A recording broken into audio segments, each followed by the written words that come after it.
తాత, ఇంకా ముసలాడు అయిపోతావు. అలాగే. మీరు అద్దంలో చూసుకున్నప్పుడు మీ వయసు కంటే ఎక్కువ ముసలిగా కనిపిస్తున్నారా? అది మీ వయసు వల్ల కాదు, మీరు రోజు చేసే ఆ ఒక్క పని వల్ల. అదేనండి అతిగా కోప్పడడం. అవును, మీరు కోప్పడిన ప్రతిసారి మీ బాడీలో కార్టిజోల్ అనే స్ట్రెస్ హార్మోన్ విపరీతంగా పెరుగుతుంది. ఈ కార్టిజోల్ ఏం చేస్తుందో తెలుసా? మీ చర్మాన్ని యంగ్ ఉంచే కొల్లాజెన్ ని నాశనం చేస్తుంది.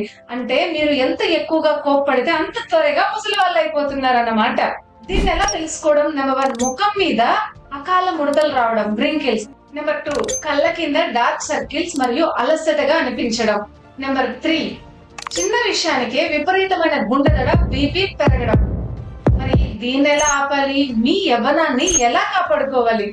Number 1, the 90 second rule. మీకు కోపం వచ్చినప్పుడు రియాక్ట్ అవ్వడానికి ముందు కనీసం 90 సెకండ్స్ మౌనంగా ఉండడానికి ప్రయత్నించండి.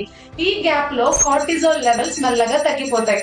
Number 2, deep breathing. కోపం రాగానే 5 సార్లు దీర్ఘమైన శ్వాస తీసుకోండి. ఇది మీ నర్వస్ సిస్టమ్ ని ఇన్స్టెంట్ గా కూల్ చేస్తుంది.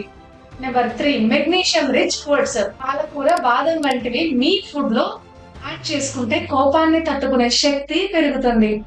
మీకు కోపం తెప్పించే ఆ వ్యక్తికి ఈ వీడియోని పంపించండి. వాళ్ళని ముసలి వాళ్ళు కాకుండా ఆపండి. అయినా కోపం తగ్గట్లేదా? కామెంట్ లో చెప్పండి, నేను గైడ్ చేస్తాను. డైలీ హెల్త్ ఫీల్ కోసం ఇప్పుడే ఫాలో అవుతుంది మిత్రమా.